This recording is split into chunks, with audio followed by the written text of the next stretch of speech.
Hey everyone, welcome to the moon forecast video for the full moon we have happening in Scorpio, happening on May 5th. It is coming to us with a lunar eclipse, and that 15 degrees of Scorpio energy is really affecting our fixed signs. So remember, if you are a uh, Taurus, Leo, Scorpio, or an Aquarius, you really want to check out how this is hitting in your charts, and you're looking for it if it happens within 10 to 20 degrees.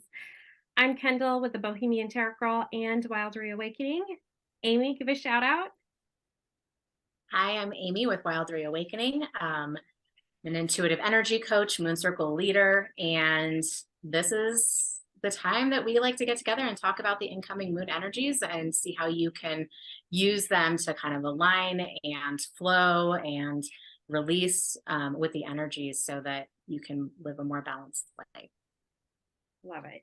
And of course, Echo's here helping us out. She always wants to join in on this when we do a recording. So Echo the Astro Pup is helping us out. This eclipse is happening at 1:34 Eastern or 10:34 a.m. Pacific. If you're not in either of those time zones, you have to just adjust it for your time zone. So just be aware of that. What are you feeling, Amy, as far as the energy? Um, full moons in general, when we look at them, they're times that we use to give thanks and then to release what we don't want to take on with us to the next part of the journey and remove things that maybe aren't serving us anymore. So we have that going on naturally, just because it's a full moon. And then we bring in this eclipse element, and eclipses are portals, they're doorways, they're leading you in a fast-paced way and a faded way to something that is completely different. So when we have these eclipses and these cycles that come in, it's really important to look at where they're transition or transpiring in your chart and see what areas of your life may be most affected. For some, it may be way more than others, just depending on which house it's sitting in. So if you haven't had the opportunity to look at where that is, you should pull your chart. Kendall, do you want to talk about the charts we have available or? Oh yeah, if you want, if you never pulled your natal chart, we have that available. It's $25. It's a quick pull. We also have transits, which is what is happening based on your natal chart right now. Um, when we're looking at how this is hitting us, and you're looking at, to see, what planets you have in your fixed signs, that is your natal chart. And so that's the piece of information you want to refer back to. It never changes. It's always the same. So once you get the chart, it's always there for you, but that's where you want to focus in. So if you have a rising, if you have a sun sign, a moon, or if you have certain placements that you're really focusing on and you're noticing where there's issues in your life popping up, if it's love, Venus energy, right? And if it's your masculine partners, you might look at Mars. So those are pieces of the chart that you would use when you're thinking about how this moon is playing into your lives. Yeah, and it makes it so much more personal, and then you can look at that and utilize it for yourself. So if you do not have that information, it's really great to get. But this moon, we are in Taurus. So the sun will be in Taurus. And when we have a full moon, it means that the moon is in exact opposition. Um, and that is happening in Scorpio. And so you have these two very different energies that are coming together and kind of illuminating certain things about yourself and the signs that they're in and the themes that kind of come between Taurus and Scorpio. I mean, Taurus is ruled by Venus, and it's all about creation and bringing things into the physical and, birth and what is in your outer world and your comfort and security. And then on the opposite end of things, we have the Scorpio energy, which is a water sign. And so can be highly emotional, intuitive. It's ruled by Mars and Pluto. Scorpio has two different planets that kind of rule over it. So that gives it kind of a depth and an intensity. And Mars being, the planet of fire, like there's an aspect to Scorpio that is about death and endings and dying and transformation. It's very much when you bring these two things together, it's almost like it is definitely Phoenix energy where things Mhm. will burn to the ground to rise back up again. It's that cycle of life, death, rebirth. Um, and then it's also like this time of year when we have this access, it always makes me think of Persephone or the dark goddess. And Persephone being, if you don't know that story, like she was on Earth and then she came down to be in the underworld with Hades. He wanted to keep her, and she made a deal to kind of come back to Earth in the spring. And so there is that cycle of death and rebirth and renewal, and both are equally important and both are necessary. Um, However, if you're a fixed sign and you're used to, especially a Taurus, which Uh-huh. I am, Or um, Or Scorpio, especially. Tauruses, yeah, they being a fixed sign, they tend to have a very concrete way of looking at things, and they also like to have a plan, and they get a plan and they stick to it and they don't want to veer off it. And now we have this Scorpio energy coming in and making you kind of look and see if maybe you have created a plan for yourself, or maybe you've been following certain rules. And then you're given this opportunity with this eclipse cycle and with this moon to kind of reevaluate and take notice. Is that really in my best interest? Have I been sticking with something for the sake of sticking with it? Or is it really taking me to where I want to go? And Mhm. so with this eclipse and this full moon, it's really bringing in this energy of karmic cycles closing, of reevaluation, of definitive endings. And that can be beautiful, but it is not always an easy process to go through. Yes. Can be very challenging.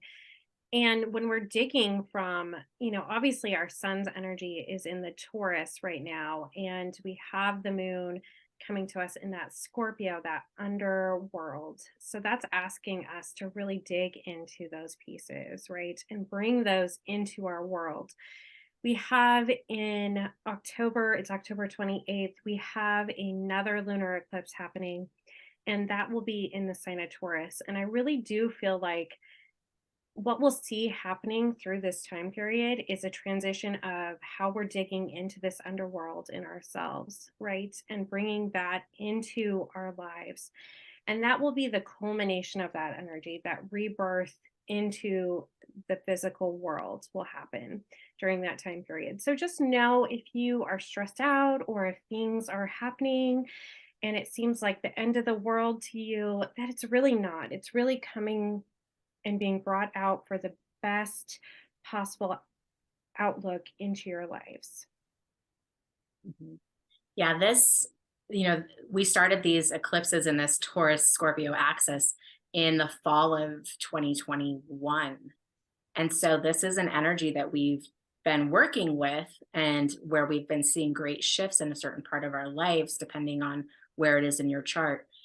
And so there's these like cycles within cycles that happens. We had, an eclipse 2 weeks ago, and that's a little bit of a cycle. But then really this full moon is wanting you to look back at 6 months ago when we had an eclipse in Scorpio. Mhm.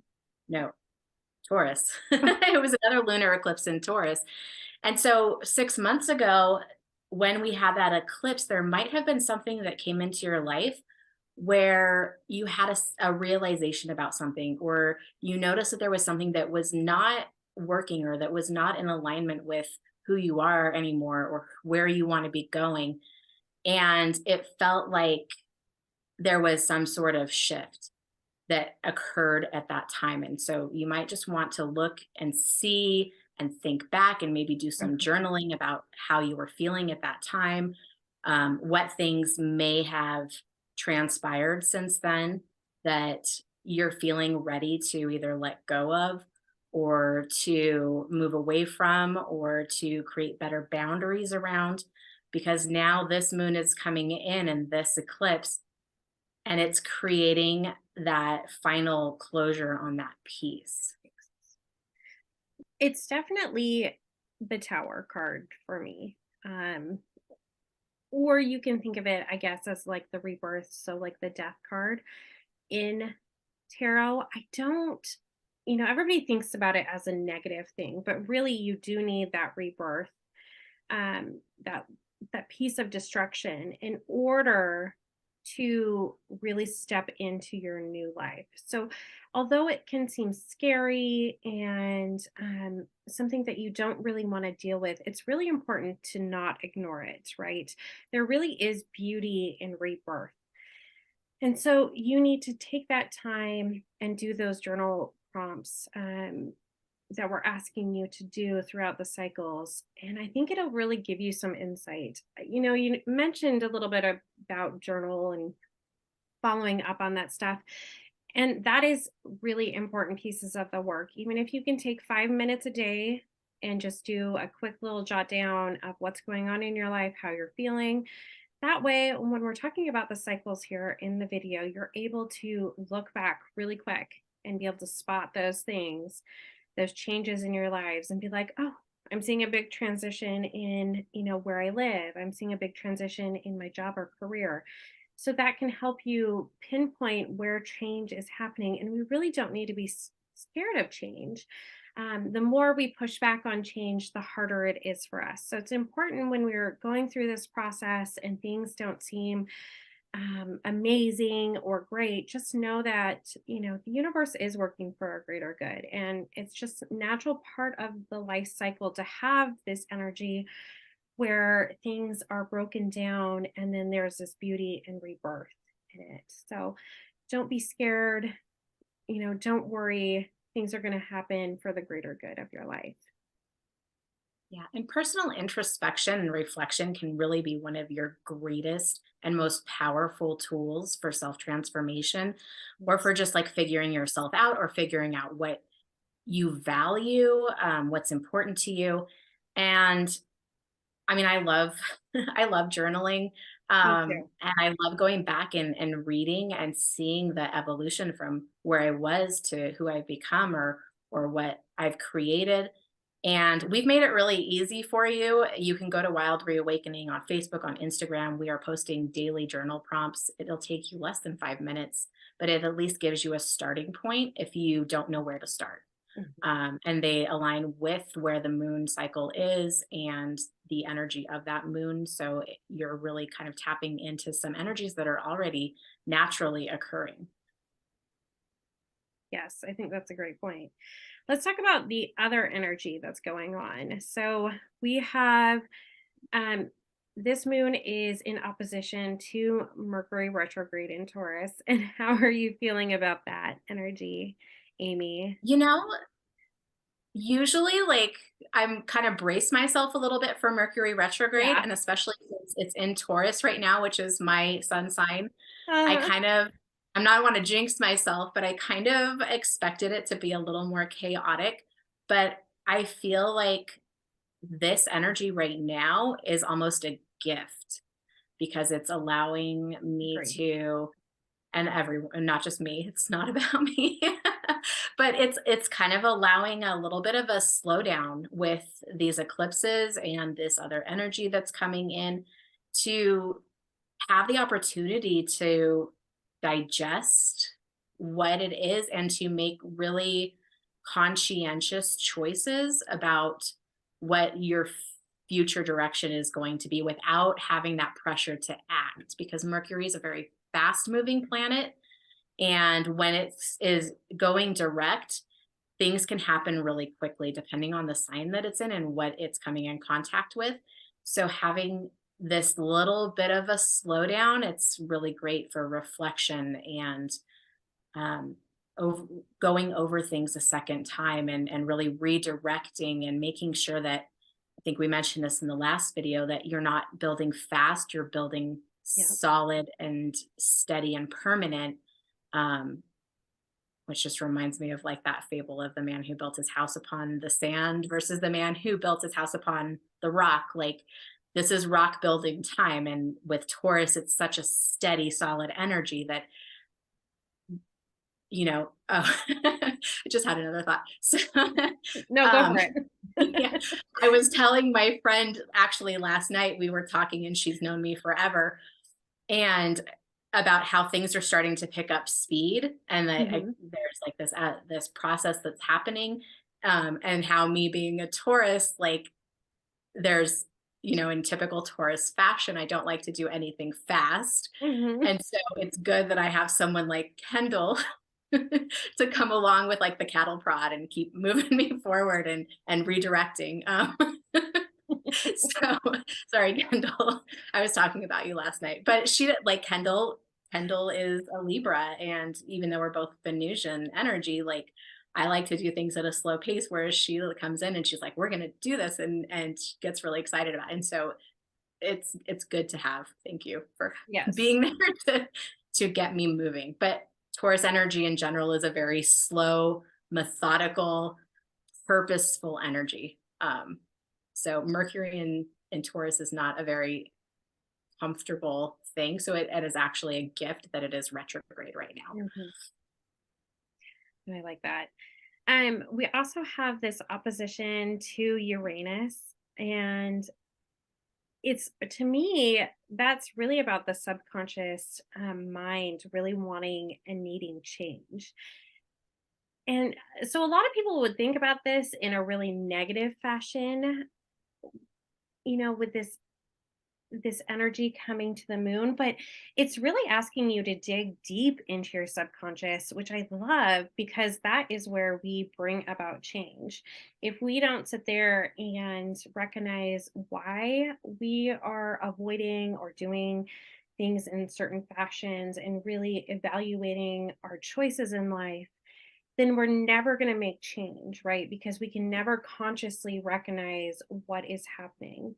So, in order for us to make change, we do have to look into our emotions, our ego, and all those pieces in order to make change in our lives.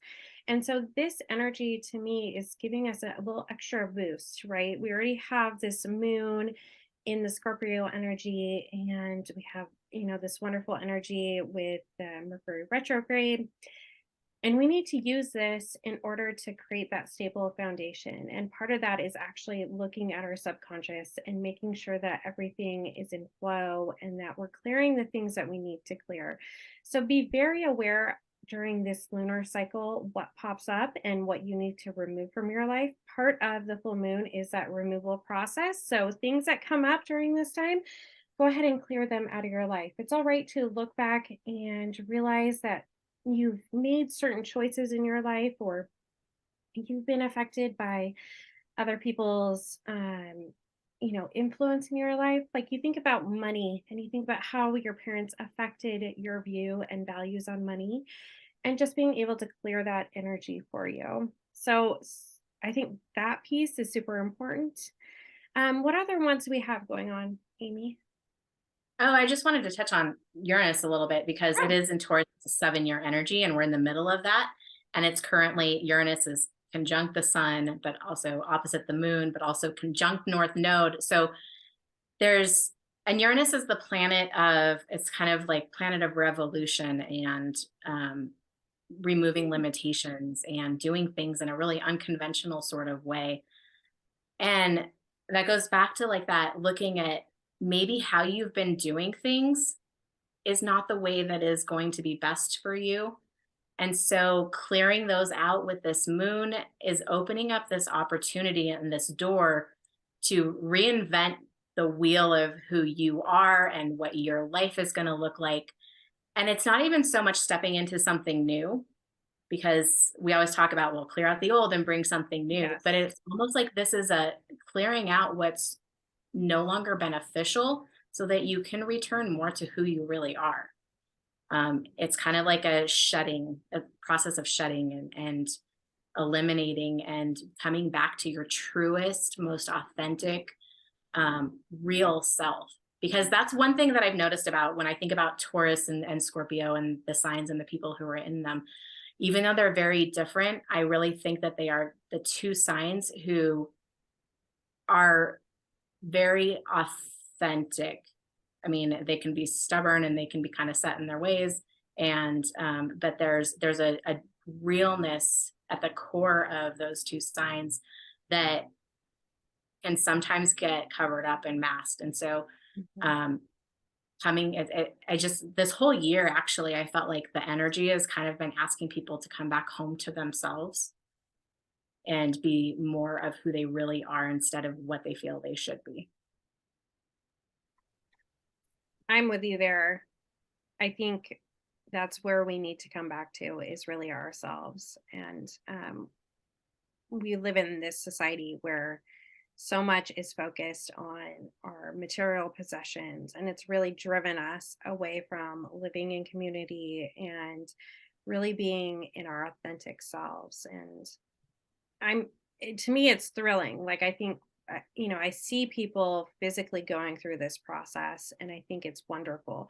It's hard and challenging, but it's also beautiful, because you see people living in a more, joyful, happy existence. And things always come up that are not necessarily great. That's just part of life cycles. So we have to realize that even when you're living in alignment, things come in for that reason and prompt change. So just be aware of that.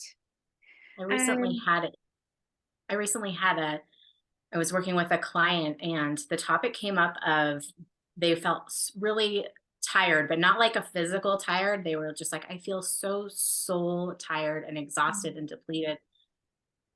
And what came about with that conversation was that that feeling usually happens when you're living more out of obligation. I should, I would, I could, I feel obligated to do or show up or be this way instead of living more in alignment with what is actually right for you. And being able to recognize the difference is a game changer. Mhm. And being able to release your sense of obligation and do the things that actually light you up, um, can make it changes everything. 100%. With that energy, we do have this interesting aspect with the moon, and it's the southern scale of balance, which I found very interesting. It is a karma related constellation, and it's more of less about the positive side of karma. It's more about, the stuff that you haven't been living in balance with, and making sure that those pieces are probably going to be brought up during this time, right? Where you're living outside of your balanced self, and making sure that when issues are brought forward into your life, that you're really taking a look, because the universe is using this energy to really bring you back in alignment. So you have that positive karma piece. So just be aware of that energy that's going on. You're probably going to see a lot of your subconscious knocking on your door, asking you to reevaluate some situations that you have in your life and bring about that rebirth process. So,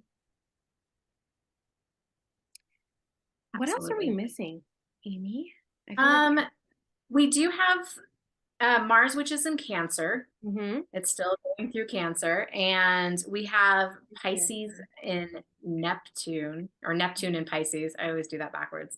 But they're creating a trine, and this is actually a really good element to all of this other energy, which can feel really intense because it's supportive and giving a boost of energy to being able to do this releasing and to feel like it is for your best and do it in confidence. Um, it's like this little bit of element of courage that's coming in so that not only can you realize what needs to change for you, but you also have that conviction and that ability to set things in motion for Yes. yourself and feel good about it. Yes. Um, you know, and if you are feeling like as you're going through this process that there are areas that you're feeling really resistant to change or to making shifts or to letting things go, this is also a really good time to um, look at where that's happening for you and then look at the why as well. Is it because you have fear surrounding it? Is it because you have anxiety? Is it because you're worried of what other people will think? Um, there's a lot of introspection happening with this moon, but I think that There is. ultimately it's going to be so beneficial for you. I agree. To me, wrapping up this moon is finding the balance between life and then that, the darkness, but also that darkness is in reflection to the subconscious mind, right? So where we stand here on earth, and then also what is deep within us. And we really have to find the balance within ourselves because we cannot live on either side. Both is bad. You just have to live in balance with your life, right in the middle, and accept both pieces into your life to make it fulfilling. So, this moon to me really is that piece where we're going to start working through that rebirth energy and bringing it about in our lives. And then as we move into fall, we'll see stuff really start to change and bring some positive outlooks into our lives because of the work that we're doing right now. So make sure that you're doing it. Make sure you're doing the work right now. This is your moment. Don't resist. When you resist, it always makes it worse. So just embrace what the changes are and really step into your new self. Absolutely. All right, everyone. I hope you have a great full moon. We'll see you next time. Remember to subscribe and to like the video if you did enjoy it. We always like to see feedback from it. Remember, you can follow us at Wild Reawakening on Facebook and Instagram. And we will see you next time. Bye, everyone. Welcome to the Wild Reawakening podcast. Hosts Amy Eminette and Kendall Evans take you on a journey to learn empowerment by accessing your intuition and reawakening your wild self. Remember, this podcast is for entertainment purposes only and does not constitute any medical or legal advice. Make sure to like and follow the Wild Reawakening podcast and stay connected with us at Wild Reawakening on Facebook, Instagram, and YouTube. Visit wildreawakening.com. Join us in building a community of healing and connection. Get started today on your own path to a wild reawakening.